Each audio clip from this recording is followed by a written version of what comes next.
hacia Capernaum, estaba ya oscuro, y Jesús no había venido a ellos. Y se levantaba en el mar un gran viento que soplaba.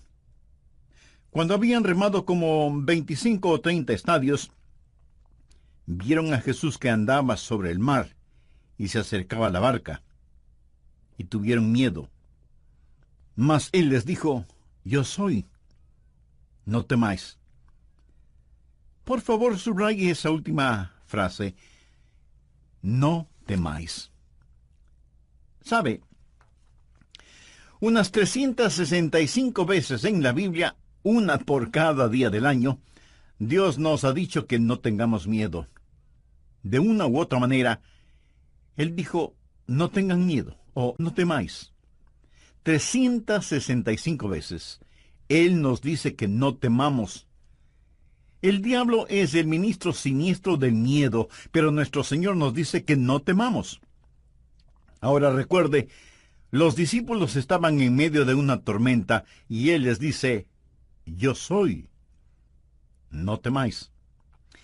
Ellos entonces con gusto le recibieron en la barca, la cual llegó enseguida a la tierra donde iban. En nuestras jornadas a Israel, he ido a Israel muchas veces, lo que más disfruto, lo más deleitable, es sentarme al crepúsculo a la orilla del mar de Galilea. Casi es hipnotizante, es como un sueño. ¡Qué tranquilidad! Usted casi se intoxica con la belleza del paisaje al ponerse el sol en el mar de Galilea, en las alturas de Golán, y al otro lado del mar, desde Tiberias, donde todo se pone color rosado.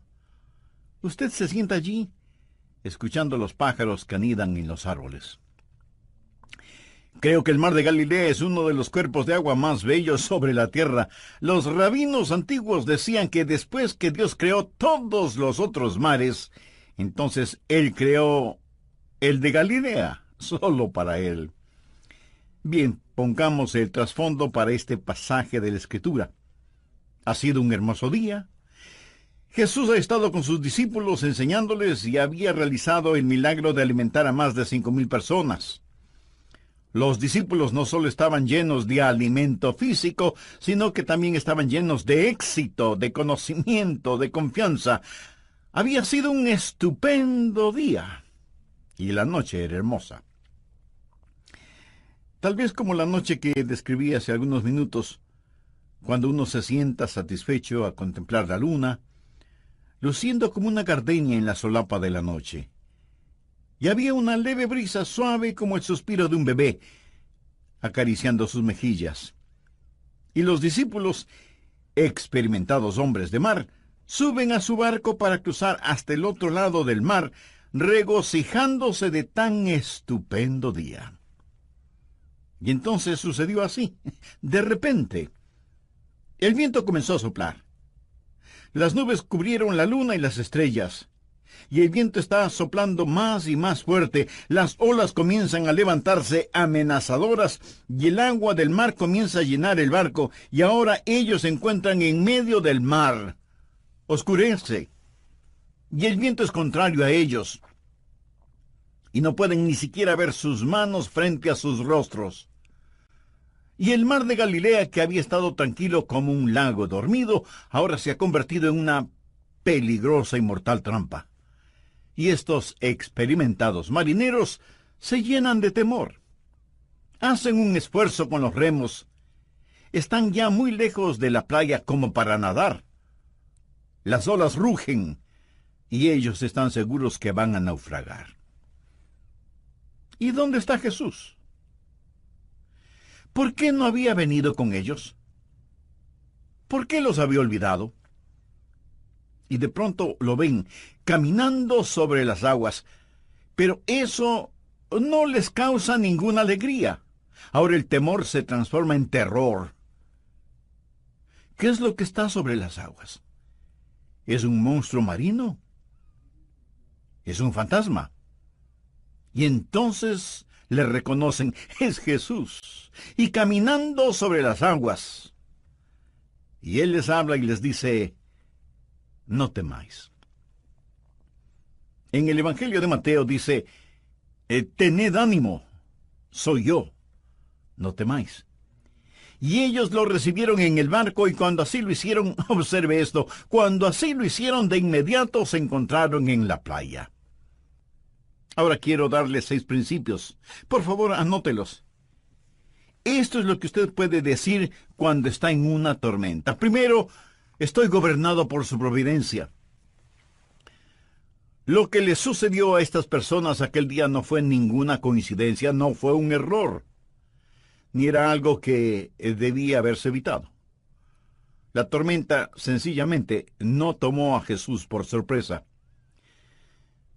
Amigos, si Jesucristo puede caminar sobre el agua, Jesucristo puede ciertamente pronosticar y prever el tiempo. Esto no fue incidental, fue providencial. Ponga al margen Mateo capítulo 14 y versículo 22. La Biblia dice, enseguida Jesús hizo a sus discípulos entrar en la barca. Él les dijo, ustedes deben hacerlo. Era Jesús quien los envió a esa tormenta. Puede ser que Dios ha diseñado su tormenta. Dios ha diseñado su tormenta, y si Él no la ha diseñado, escuche, si Él no la ha diseñado, Él ciertamente la ha permitido porque nuestro Dios está en control de todo. Estuve leyendo el Salmo 107, los versos 24 y 25. Dicen, ellos han visto las obras de Jehová y sus maravillas en las profundidades, porque habló e hizo levantar un viento tempestuoso que encrespa sus ondas. ¿Lo ve? Es Dios quien controla los vientos y las olas. Él es quien causa que las tormentas lleguen. Verá, es una teología vacía el decir que si estamos en la voluntad de Dios, vamos a navegar apaciblemente por el mar de la vida, que no tendremos enfermedades, ni penas, ni desilusiones, ni separación, que no habrá muerte en nuestra familia, que no habrá problemas. Como algunos charlatanes lo dicen en televisión, esté bien con Dios, cree en Dios. Envíeme una ofrenda generosa y nunca se enfermará. Todo le saldrá muy bien. Este es el evangelio de la prosperidad, de los carros de lujo, de la tranquilidad financiera. Amigo, hay una palabra muy castiza que describe eso. Engaño. Escuche, vamos a tener dificultades, y lo primero que usted puede decir cuando la dificultad llegue es que la providencia de Dios está sobre todo. Soy gobernado por su providencia. El plan maravilloso de Dios está en efecto, lo que llamamos la providencia de Dios. Ahora, recuerde, Jesús hizo que se embarcaran hacia la tormenta. Ellos estaban en esa tormenta debido a la providencia de Dios. Lo segundo que usted puede decir es, número 2, estoy creciendo por su plan. El plan de Dios es no complacerle. El plan de Dios es ensancharle. Ponga en su margen Salmo 4, versículo 1. Cuando estaba en angustia, tú me hiciste ensanchar. ¿Lo escuchó? Cuando estaba en angustia, tú me hiciste ensanchar. Quiero hacer una pregunta a aquellos de ustedes que han estado por algún tiempo en tribulaciones. ¿Cuándo ha crecido más? ¿Cuando todo estaba bien y navegaba calmadamente? ¿O cuando llegó la tormenta? ¿No creció usted más en la tormenta, en el dolor, cuando estaba aferrado a Cristo y tenía que clamarle? En la Biblia hay las tormentas que corrigen y tormentas que perfeccionan. De hecho, Jonás, quien pasó la noche en un colchón acuático, estaba en una de estas tormentas correctoras, es decir, él estaba en ella porque estaba fuera de la voluntad de Dios. Él huía de Dios. Y Dios envió una tormenta correctora. Mas hay también tormentas que perfeccionan. Estos discípulos no estaban fuera de la voluntad de Dios. Entonces, ¿por qué estaban en una tormenta?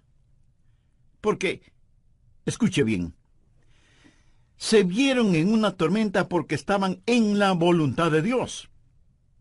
Fue Jesús, nos relata Mateo, quien les hizo entrar en la barca.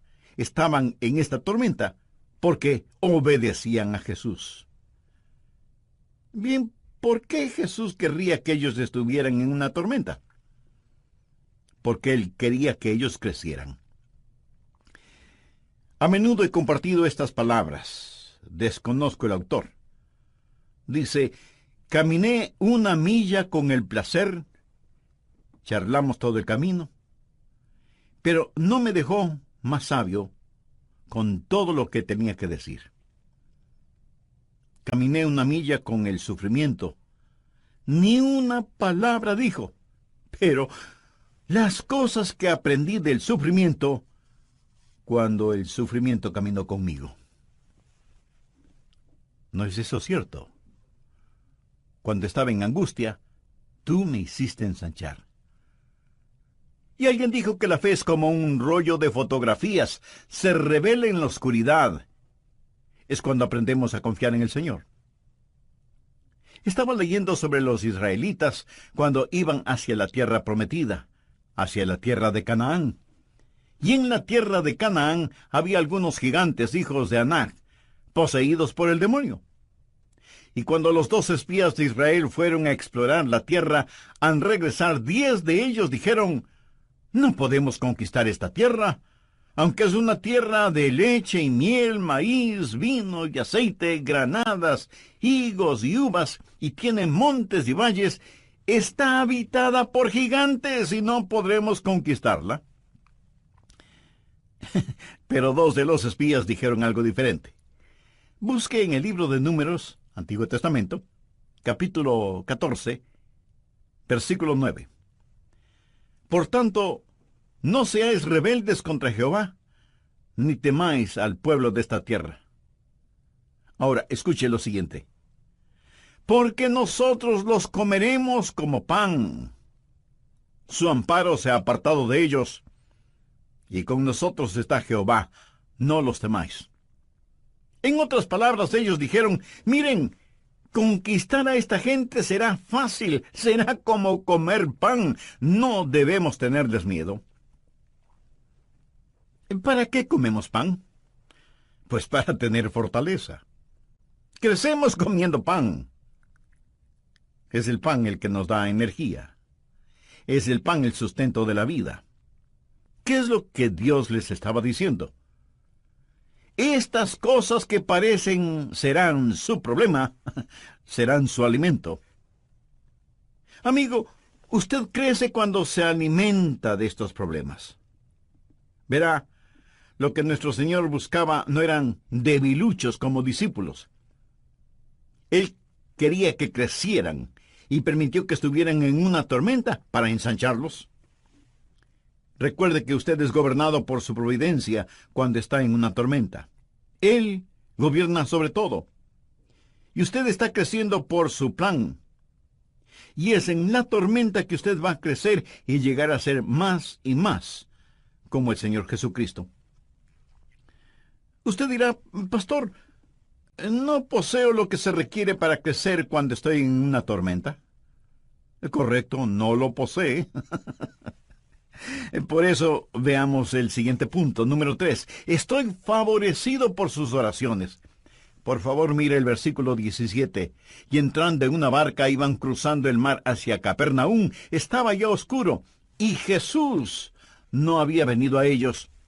Ellos se preguntaban, ¿dónde está Jesús? Ya había oscurecido, y él no ha venido. ¿Por qué él no había venido? Bien, él hacía otra cosa. ¿Qué es lo que estaba haciendo? Él oraba. Él estaba en la cima de la montaña orando. Anote al margen Mateo 14, porque esta historia es relatada de diversas formas en los diferentes evangelios, y la Biblia dice en el versículo 23, despedida la multitud, subió al monte a orar aparte. Escuche, no piense que él le desampara solo porque no puede verlo cuando está en la tormenta. Él quizás no estará con usted en forma corporal, pero él está muy consciente de usted. Amo esa canción que dice, así como sus ojos miran al gorrión, sé que Él me mira. Permítame darle otro versículo tomado de los otros evangelios. Anótelo, por favor. Marcos capítulo 6, empezando en el versículo 47. Y al venir la noche, la barca estaba en medio del mar, y él solo en tierra. Ahora preste atención a lo siguiente. Y viéndoles remar con gran fatiga, quiere decir que él los estaba observando. ¿Sabía usted que él lo ve a usted ahora mismo? Usted dirá, él no sabe dónde estoy. Él no está al tanto de mis dificultades. ¿Por qué está él tan lejos? ¿Por qué estoy yo en la tormenta y él en la orilla? Amigo, él está allí orando por usted. Él se apartó a un monte para orar. Él está allí en el monte mirando hacia abajo. Él ve a través de la oscuridad. Ellos no podían verle, mas él sí. ¿Y qué estaba haciendo? Él estaba orando. Desea un pensamiento bendito. Permítame compartirlo. Usted está en la lista de oración de Jesús. Usted está en la lista de oración de Jesús. No hay nada más consolador para mí que alguien me diga que está orando por mí. Hace algún tiempo fui a recibir a una persona en el aeropuerto. Yo no estaba ni siquiera seguro de que él supiera mi nombre. Él es un estupendo maestro bíblico, y cuando me vio, me abrazó y me dijo, Adrián, oré por ti esta mañana. Un poco sorprendido yo le dije, eso es maravilloso. Y él añadió, Adrián, yo oro por ti cada mañana, todos los días. ¿Sabe? Eso me conmovió profundamente. Hay billones de personas en esta tierra, hay gente por la que nunca nadie ha orado. Si usted está en la lista de oración de alguien, usted es muy bendecido, y le puedo asegurar que usted está en la lista de oración de Jesús. El Señor Jesús le conoce por nombre, y la Biblia dice que Él vive para interceder por nosotros. En Hebreos 7:25 leemos, por lo cual Él puede también salvar perpetuamente a los que a Él se acercan, viviendo siempre para interceder por ellos.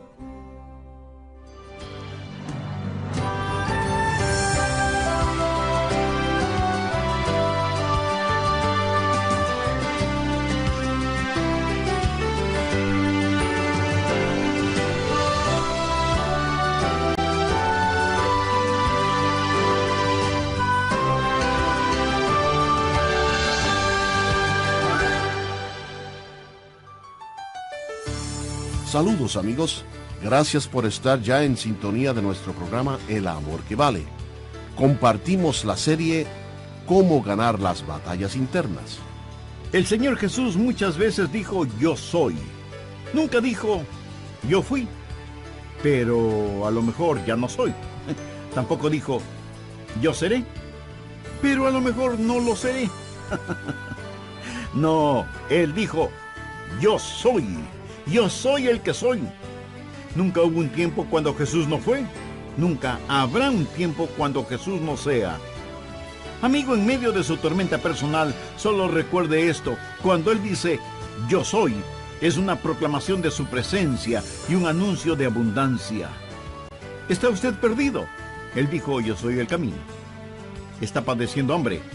Él dijo, yo soy el pan de vida. ¿Está tropezando en la oscuridad? Él dijo, yo soy la luz del mundo. Y si usted está muerto en sus delitos y pecados, Él le dice, yo soy la resurrección y la vida. Tenga su Biblia en la mano y un cuaderno de notas para que saque el máximo provecho de nuestro estudio, Cómo encontrar paz en medio de su tormenta. En el programa anterior, el doctor Adrian Rogers mencionó que hay un refrán que dice, no hay hogar sin sus secretos. Esto simplemente significa que tarde o temprano todos tendremos problemas. Las tormentas nos llegan a todos. En la voz del pastor Lenín de Llanón, el doctor Adrian Rogers nos concluye su mensaje Cómo encontrar paz en medio de su tormenta. Recuerde que paz no es la sustracción de los problemas de la vida. La paz es la suma de poder para enfrentar estos problemas. Esa es la paz de Dios. Y empecé a compartir en el programa anterior 6 principios básicos que puede decirlos cuando enfrenta una tormenta. Primero, estoy gobernado por su providencia. Segundo, estoy creciendo por su plan. Tercero, estoy favorecido por sus oraciones. La Biblia dice que Él, o sea, el Señor Jesús, vive para interceder por nosotros. Hebreos 7:25. Por lo cual puede también salvar perpetuamente a los que por Él se acercan a Dios, viviendo siempre para interceder por ellos. ¿Usted ha venido a Dios por medio de Jesús? Entonces, está en su lista de oración. ¿Y qué está haciendo? Escuche, el trabajo terminado de Jesús es el Calvario. El trabajo no terminado de Jesús es su ministerio de oración. Así que estoy gobernado por su providencia, estoy creciendo de acuerdo a su plan y soy bendecido por sus oraciones. No solo favorecido por sus oraciones, sino también estoy animado por su presencia. Él vendrá. Mire, por favor, nuevamente Juan 6, el versículo 20. Mas Él les dijo, yo soy, no temáis. Y en Mateo, Él les dice que tengan ánimo. Mateo 14, versículo 27. Pero enseguida Jesús les habló diciendo, tened ánimo, yo soy, no temáis. Puedo ver a estos discípulos con el sudor en sus frentes y sus rostros reflejando el temor, sus manos ceñidas a los remos, fatigados con dolor de espalda, remando y remando. Pedro grita, más fuerte, que nos vamos a hundir. Y Tomás dice, no creo que vayamos a lograrlo, vamos a naufragar.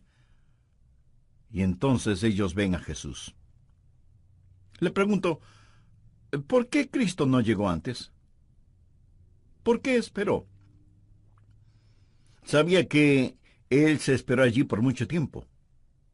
Si usted lee la historia, se dará cuenta que ellos estuvieron en alta mar durante varias agonizantes horas.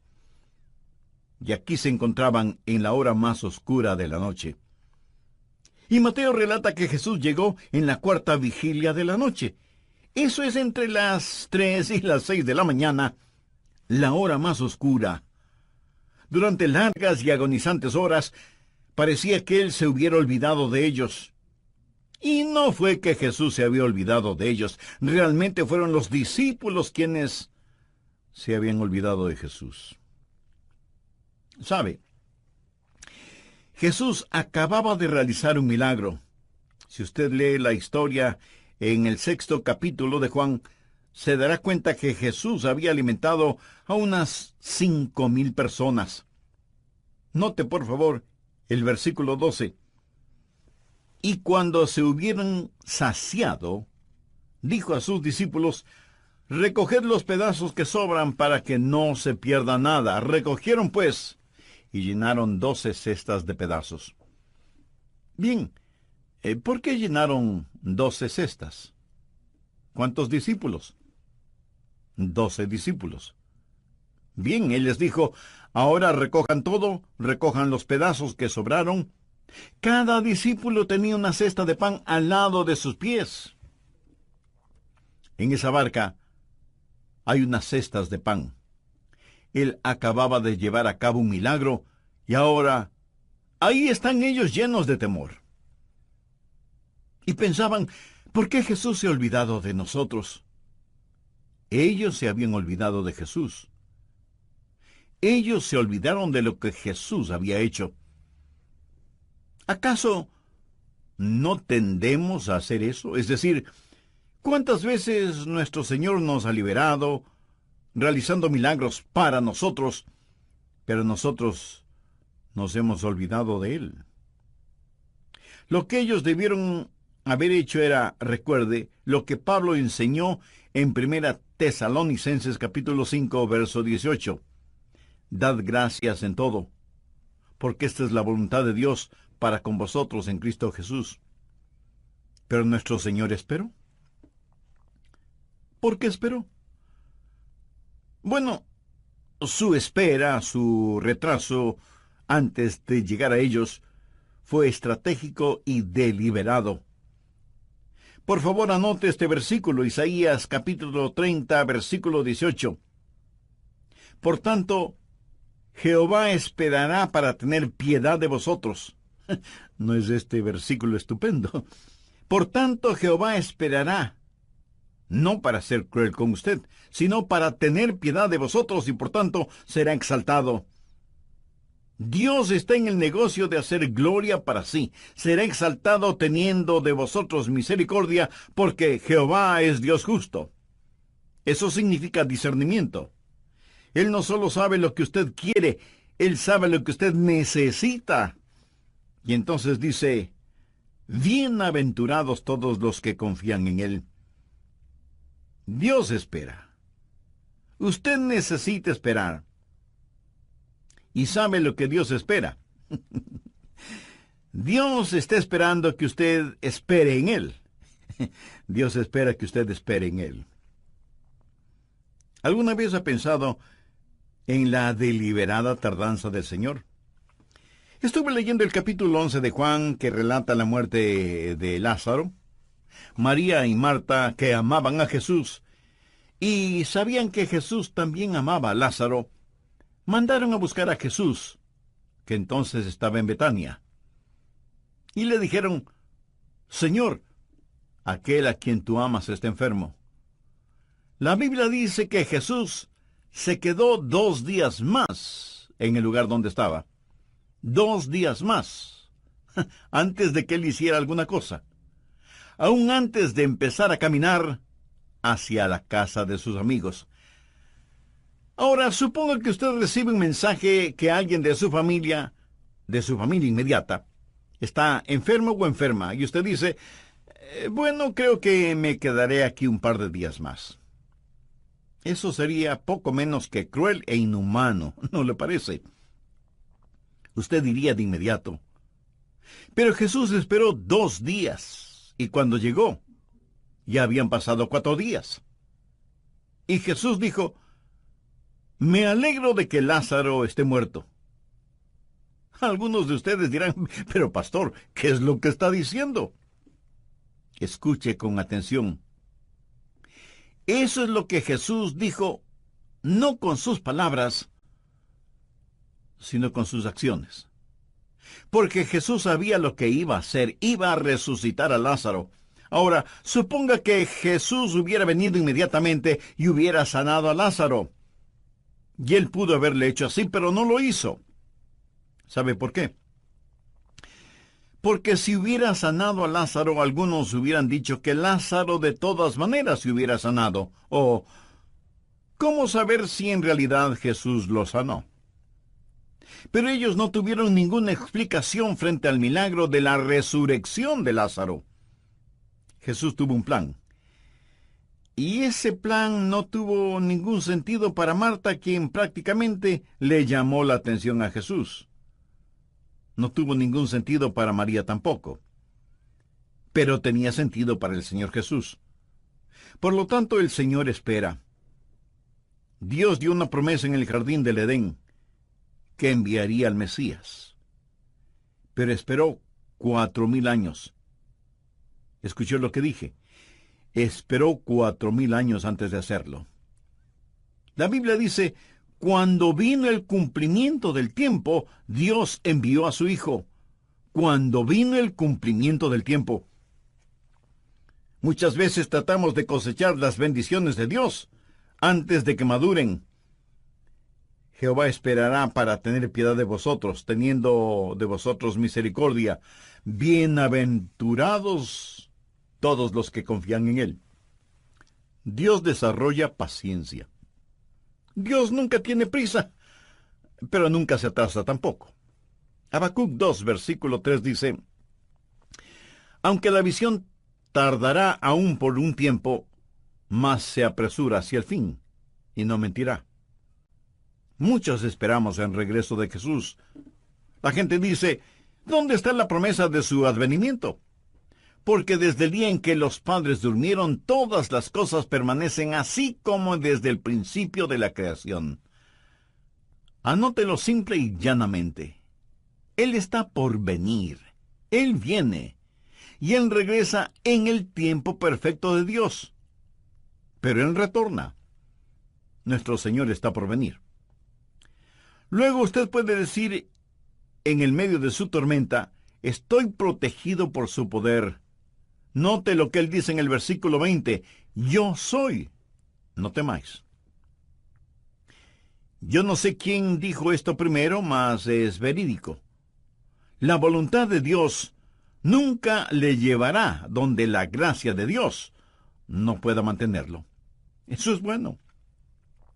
La voluntad de Dios nunca le llevará donde la gracia de Dios no pueda mantenerlo. Eso es eternamente verdadero. Verá, enseguida Jesús hizo a sus discípulos entrar en la barca e ir delante de él a la otra ribera. Usted leyó eso en la palabra de Dios. Él les dijo que cruzaran el mar, no que bucearan. Iban sobre, no debajo del mar. Dios tiene un plan para usted.